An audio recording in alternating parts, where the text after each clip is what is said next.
Okay, so for this one, we have another written essay. So this one is your justification, a religious justification against medical aid. This is one that I've had quite a few students do, usually. This is a good one for you to express yourself, to explore your religious moral framework, and then also apply that to more secular medical issues. And then just kind of discuss when you wouldn't use medical aid because your religion said you can't. So this is a really interesting one. So if you're into that type of topic, that is this option. Again, it is a written one, so you have the 2-page guideline. I have stuff here to kind of get you talking. So you could write about that if you're interested in this option. I'm going to go into more detail. So if you want to stick around, you can. So let me reposition. Do you see this? All right. This, oh my God, they smell like dust. These are different religious texts right here. These are all different religions. So, and each one of these is just a formal guideline to their beliefs. Sorry, I'm on like my 5th video today. So what these do, they don't talk about medicine specifically, but they do tell you what that God wants you to do.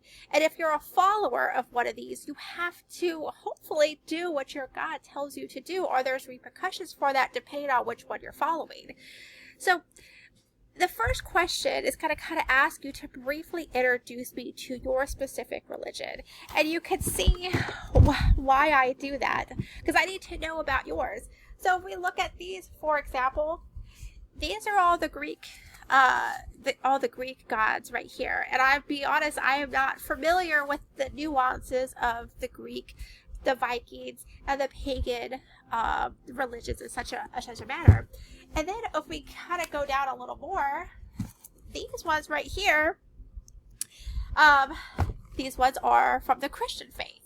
Right here. Here's one that's from the 1960s. And let me tell you, this one has got a different way of explaining the verses.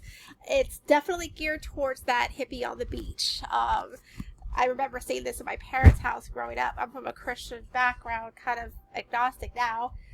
This one right here is from the early 1900s, very similar to what you might see nowadays, but it is slightly kind of culturally different, so you may be, so these two people may be practicing their Christianity differently. So then if we go to this one right here is one of the oldest Bibles that predate these other ones. They have more books in them than this one does.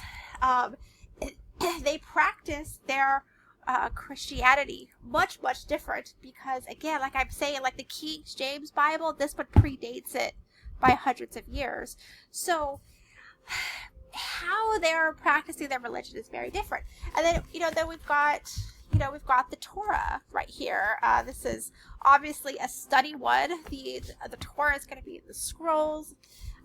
We've got the Holy Quran right here, and then we've got for the Hindi faith, if they're doing the polygons with Shiva. So you can see everyone's faith is drastically different.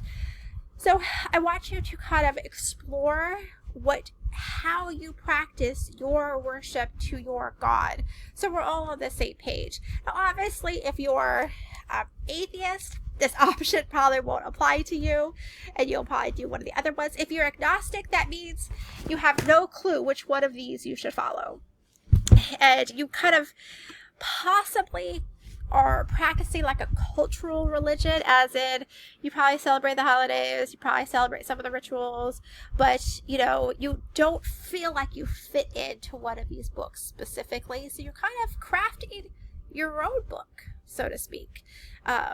So I just need to know where to start with your morals. And then we go in here. Now this is where we start getting into the medical side. For example, how does religion influence your choices? Is there an afterlife?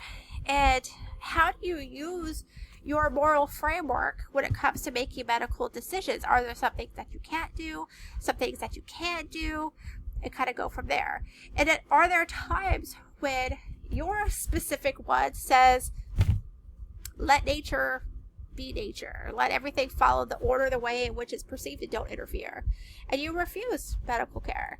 So that is what this option is discussing. It is discussing how all of these guide your choices and influence you. And then influence you to what? Well, this is a medical ethics class, so we're going to discuss how it influences your medical needs and how you kind of express yourself in that matter religiously when it comes to making choices about not only your medical self, but those people around you. And like, for example, it is possible that one of these books can be telling you, hey, not only does your beliefs have to impact you, they have to impact people around you.